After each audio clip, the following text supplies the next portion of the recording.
My point is we weren't allowed to tell our story because they didn't want. We've never been allowed to tell our story. Until now. No matter how hard I tried, no matter how good I was, they were still going to find a way to destroy me. Being part of this family, it is my duty to uncover this exploitation and bribery that happens within our media. I'm genuinely concerned for the safety of my family. I just really want to get to the other side of all of this. We just really want to get to the other side of all this before we're destroyed, because everybody's so horrible to us. Oh, shut up. Get your sick buckets ready. Tonight on Piers Morgan Uncensored, it's the nauseating, self-serving snooze fest the whole world is raging about. Live from London, this is Piers Morgan Uncensored.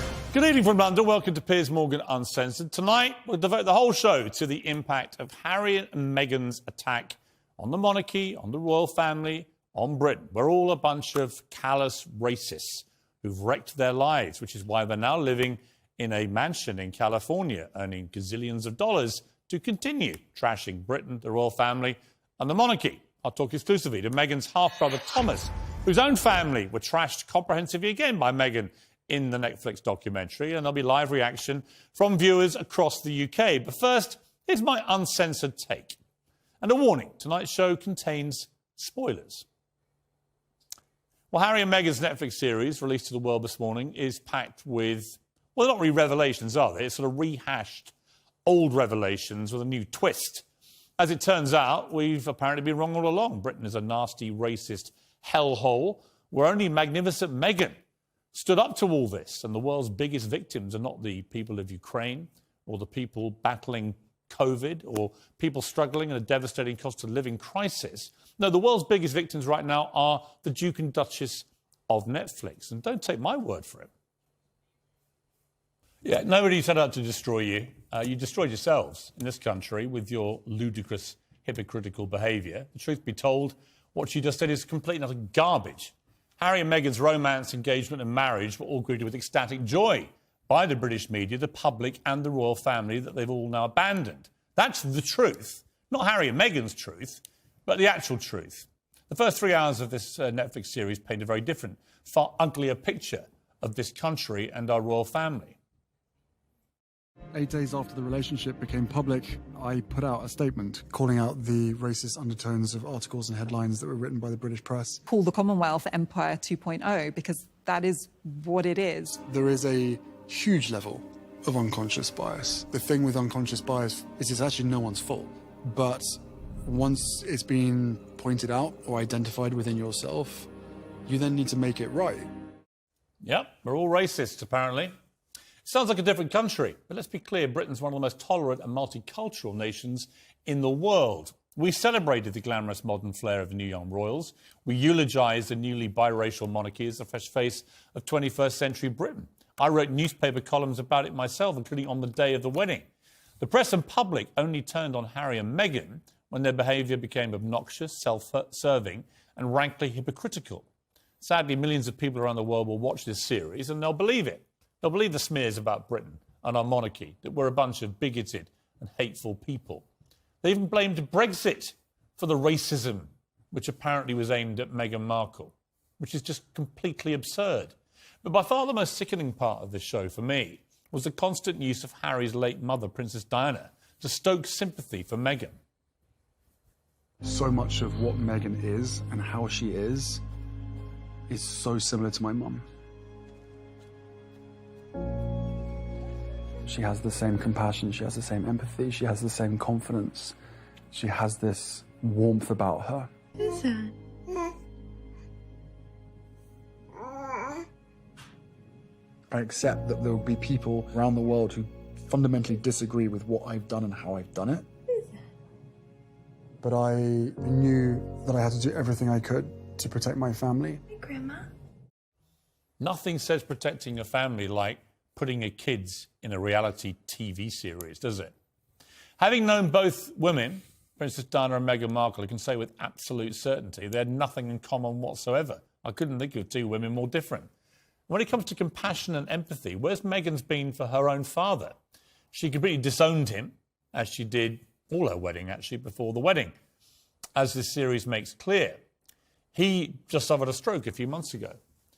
Miss Compassion hasn't even bothered to call her father to ask how he is, and the answer, as we'll find out tonight from his son Thomas, is he's not well at all. Harry's never even met the man whose daughter he married. Doesn't care. Mr. Empathy, Mr. Compassion.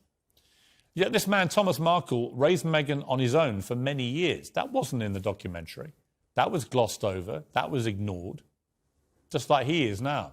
He lives 70 miles away from them. It's about an hour-long cab ride. Never seen his grandchildren. This show is packed with a kind of spurious claims and hypocrisy that have become the Sussex signature. We learned they began making videos about their heroic journey 6 months before their Netflix deal was even announced. And right at the start of a pandemic that was killing thousands of people every day. Their only concern was their own situation. How mean everyone was being to them, not thousands of people dying in the streets. Clearly, this was all planned from the start. The show opens with the claim the royal family declined to comment, when in fact they say no one bothered to ask them. And of course, their biggest complaints are, as always, about the terrible media. Rarely do we have a holiday without someone with a camera, jumping out of a bush or something. Within the family, within the system, the advice that's always given is don't react. There was always public pressure with its fair share of drama, stress, and also tears, and witnessing those tears when offered a huge amount of money to hand over photographs, to create a story. Right. So we had to flee the country for family privacy, says Harry, as we watch a $100 million documentary in which he flaunts his young children and shares private text messages, intimate photographs for the entire world to see. When it comes to paparazzi, I had more paparazzi outside my house when I was forced to leave my old job for disbelieving Princess Pinocchio's lies than I saw actually outside their houses at any stage of this documentary. According to him, Harry and Meghan have shifted from royal victims to PR warriors, using the world's biggest streaming platform to air out their grievances. He says it's not about telling the truth, it's about revenge, plain and simple. Now, let's talk about those racism claims that made international headlines. Morgan flat out rejects the idea that Meghan was ever targeted because of her race. He insists when she first joined the royal family, she was embraced by the British public and press. What changed, he says, was not Meghan's background, but her actions. He calls the couple hypocritical, demanding privacy while cashing in on their royal connections, preaching compassion but cutting off their own families. Maybe their mob scenes are to come. We haven't seen any so far. In fact, all their claims of paparazzi intrusion in the 2 trailers turned out to be nothing to do with them. They weren't even at many of the events which were depicted.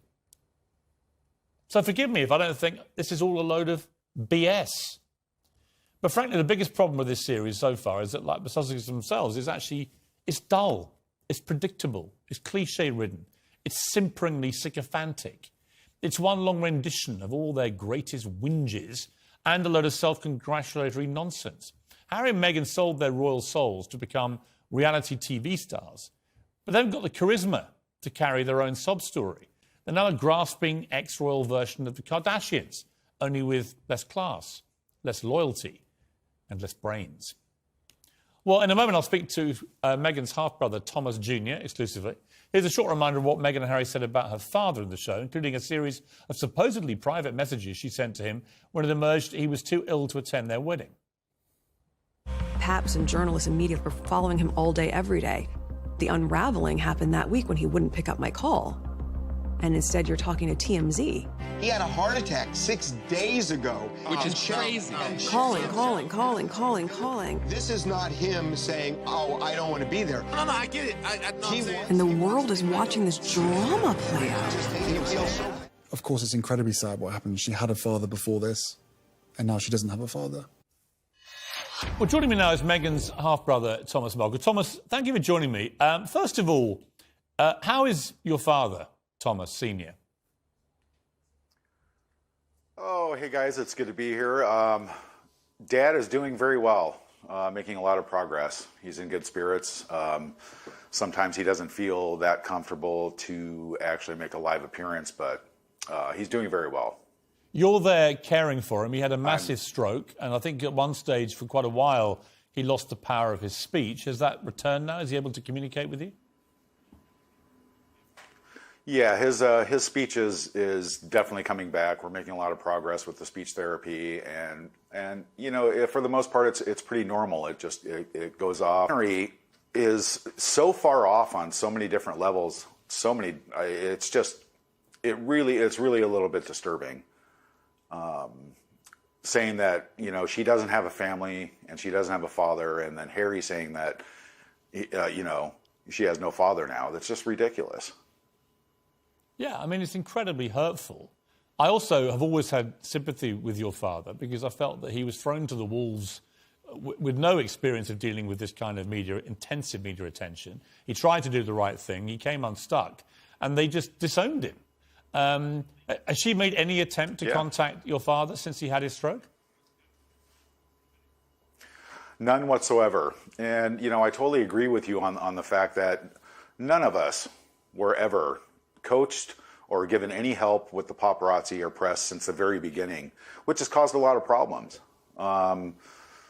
Nobody reached out. I actually reached out, and all I got back was distant family, and she doesn't know us, which is just, you know, it's just very bizarre how she just basically brushed the entire family under the carpet like we don't exist, and then lied about not having a family, and lied about, you know, she doesn't have a family that she's always wanted. You know, we've always been here.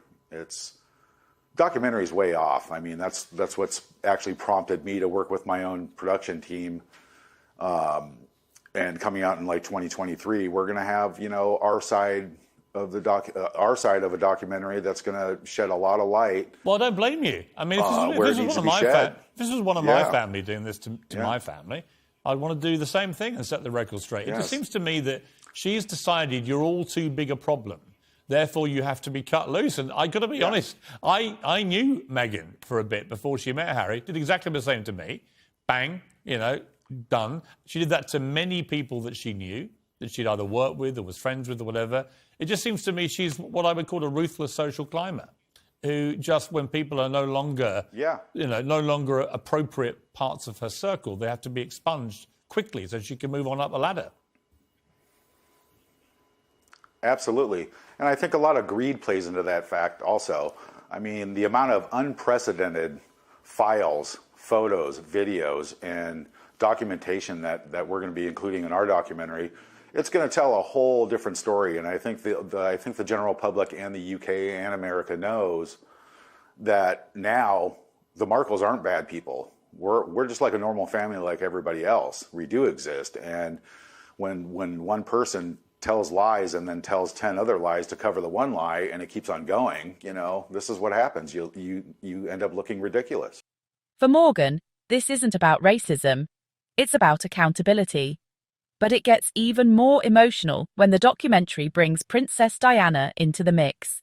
Morgan absolutely unloads here. He accuses Harry and Meghan of using Diana's memory to generate sympathy, drawing dramatic parallels between Meghan and Diana, even though, in his view, their situations are nothing alike. He calls it shameless exploitation and says Diana's tragic story is being weaponized to distract from the couple's own controversies. In his words, it's disgraceful. There's a staggering moment, Thomas, where Ashley, who is, I think, your niece, who's Samantha's daughter, befriended Meghan and was going to go to the wedding. And then Meghan is apparently advised by some flunky at the palace that wouldn't be a good idea because Samantha's not invited. So this happens.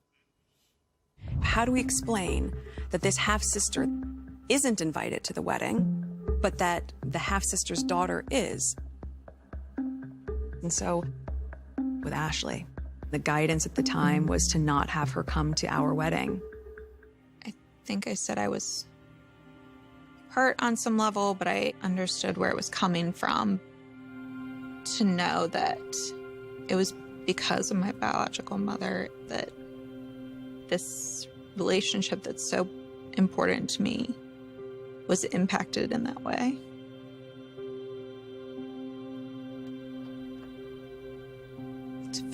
feel like because of her it was taken away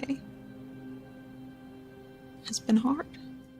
Yeah, actually, it was because of Meghan that it was taken away. Meghan could have had her there if she wanted to have her there. Instead, she wanted to have a bunch of celebrities she barely knew, from the Clooneys to the Beckhams to Elton John to James Gordon to Timbuktu. I mean, it looked like anyone she'd met on the party circuit in the previous 2 years got the invite. But a lot of Harry's friends weren't there, and nor was this niece who she makes a big thing in the documentary saying we were so close. Yeah. Well, I mean, there you have it. You know, one lie turns into 20 other lies. She didn't have a family, so therefore nobody was invited.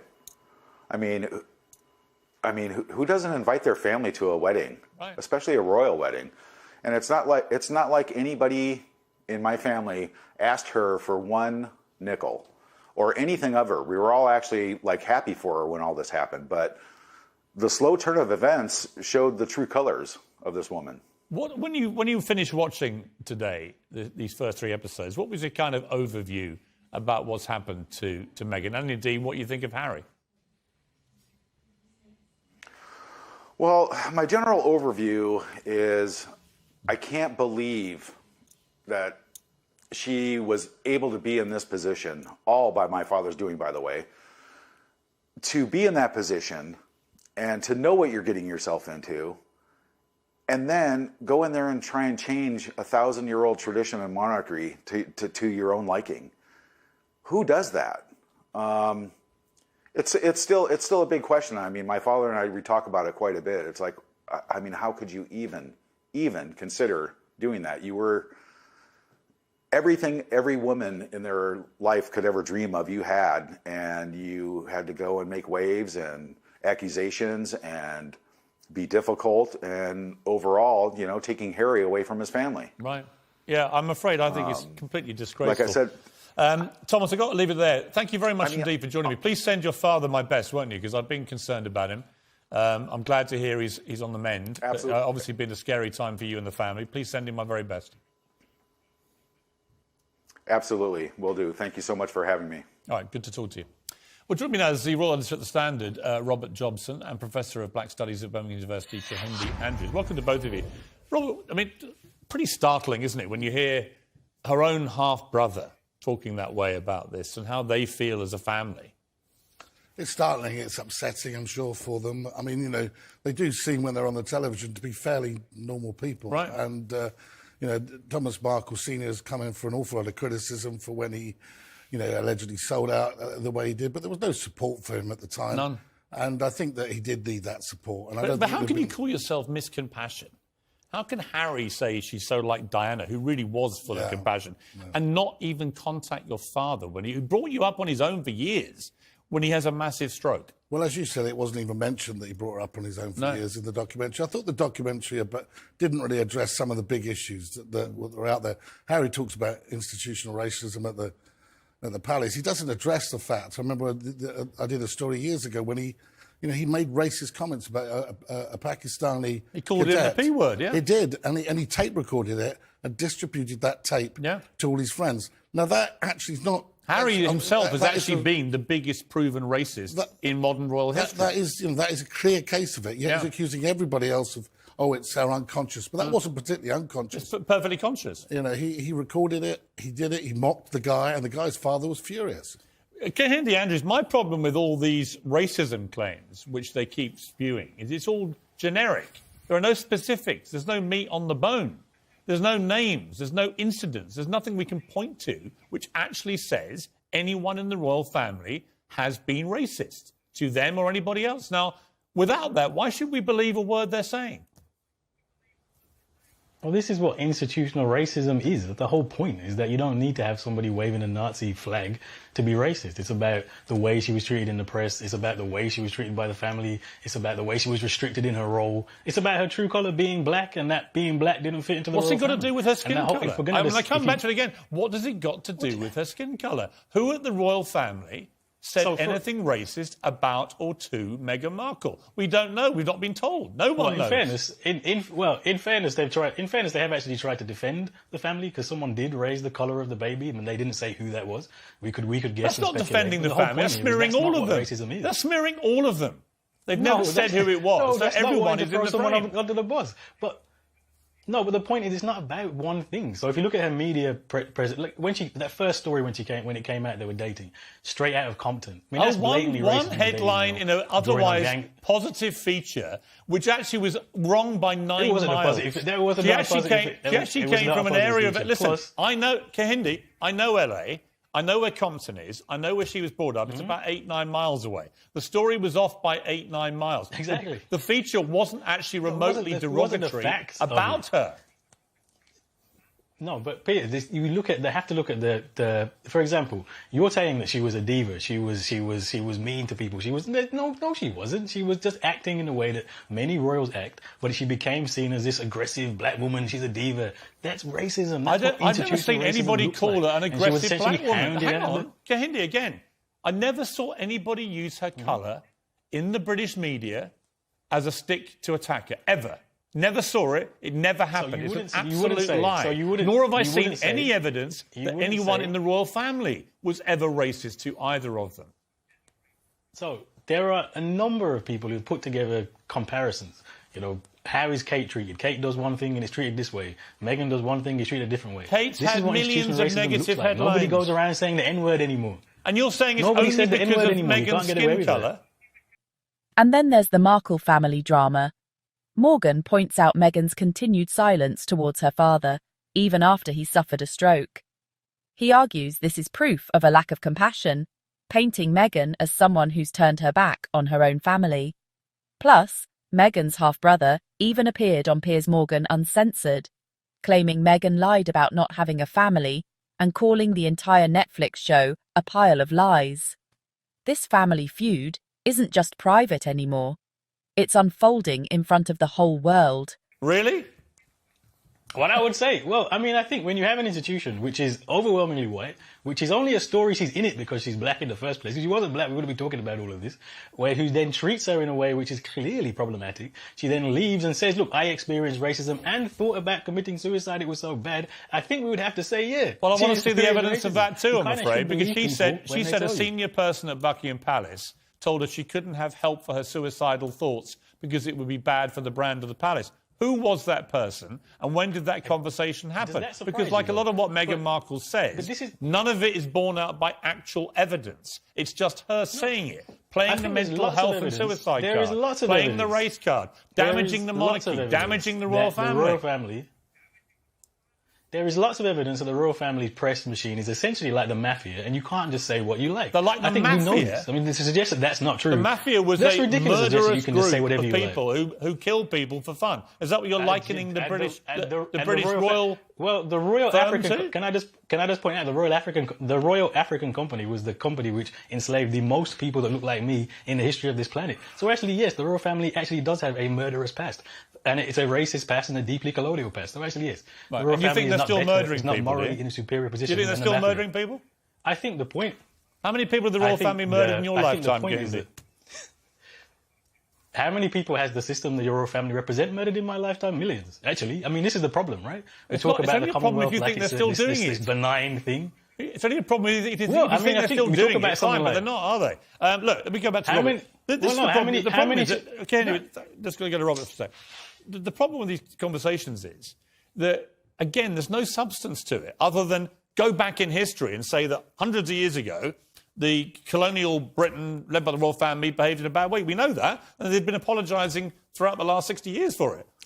Yeah, but I mean, this is also about accuracy, isn't it? And this documentary, I can only speak as I find. There was one particular moment where I was on a pole position in South Africa, inside Archbishop Tutu's compound, his house, and they used that photograph of them walking away, holding the baby, to say, with a lens in the picture, to suggest that was intrusive by the paparazzi. We're seeing the picture here now. That's the narrative. That photograph was taken with 3 people standing there on the pole position. I was standing next to Sarah Latham, I'll name them, Sarah Latham, the press secretary, who had arranged the position with them. And so that was all official, all agreed. And then we went from there into the late Archbishop Tutu's house, where they had tea and showed the baby again. The press couldn't show pictures of that baby under the regulations that we now have agreed since the death of Diana. And what upsets me about this documentary, but I think else, is they've used all of these things. Harry says he can't remember a lot about his childhood with Diana, apart from the fact that there were a lot of paparazzi. Yet he's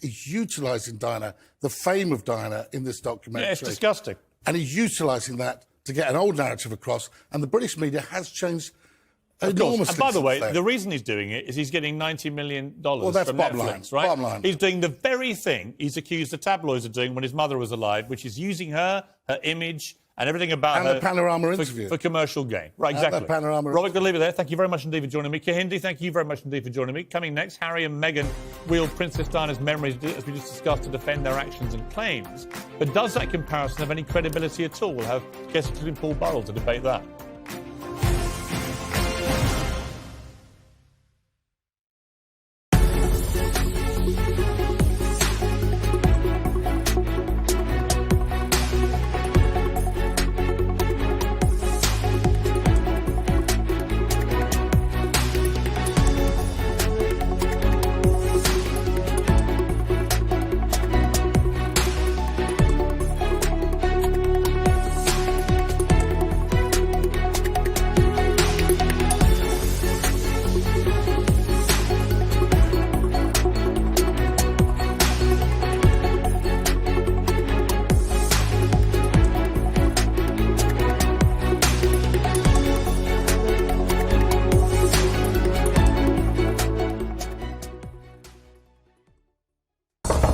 Mate, we're on air in 5 minutes. Yeah, no, just get rid of some stress, it's fine. Sam Allardyce is here, everyone! You've got someone out in guitar for me? Hey, you're definitely out there, right? Yeah, I'm out here. So I need some A-listers on the show. Howard's getting 5,000 quid. We see them from stadiums. Getting all the laugh. Would you go back into football? If it was the Wolves job, I'd go back into football, but I can't speak Portuguese. I thought I wouldn't be able to get a beer out here.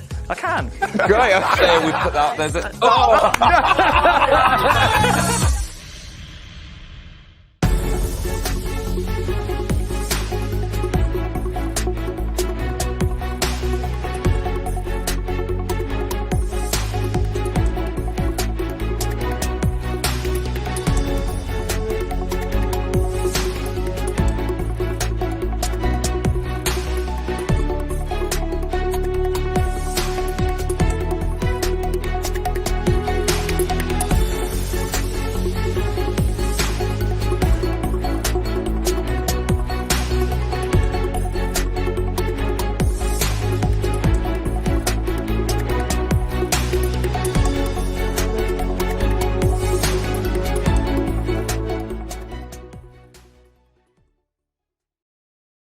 He's back, and he's uncensored.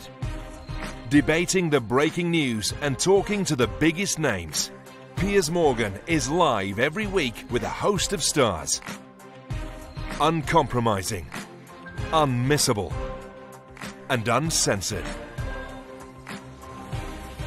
And remember, if you're thinking it, we're talking about it. Piers Morgan Uncensored, Monday to Thursday at 8 p.m. on Talk TV.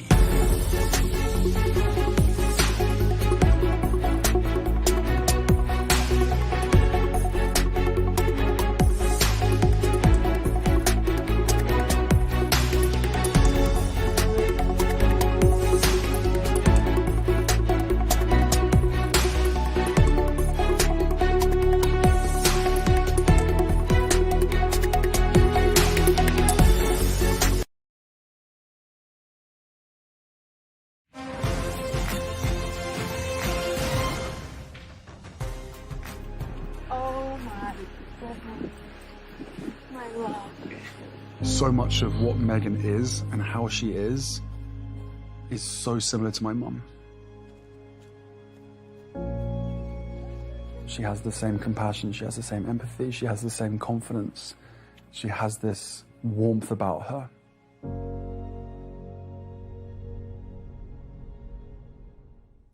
Well, joining me now, a royal correspondent for Vanity Fair, Katie Nicholl, Princess Diana's former butler, Paul Burrell, and historian and author, Dr. Tessa Dunlop. Well, Paul, you and I had lunch with Princess Diana and a young Prince William, who's 13, at Buckingham Palace. Kensington Palace, I'm sorry. You were the butler, served a very nice meal, I have to say. 2 hours with Diana, and she was completely charming, compassionate, empathetic, and all those things. I also knew Meghan Markle, who, in my estimation, from everything that happened before, during and after when I knew her, is a complete piece of work, devoid of any real compassion, witness her father and the family, devoid of empathy, who's taken this prince away from his family now and is trying to exploit the royal titles for maximum gain. That is not what Diana did. No. She never was in it for personal gain. Not a penny. So where does this leave us? In Piers Morgan's eyes, Harry and Meghan's documentary isn't about truth. It's about control, reputation, and rewriting history. Whether you agree with him or not, one thing's crystal clear. This royal drama shows no signs of slowing down. What do you think? Was Morgan too harsh or just brutally honest? Drop your thoughts in the comments below. And if you haven't already, hit subscribe to stay up to date on all the royal revelations they don't want you to hear. Until next time, stay sharp and stay skeptical.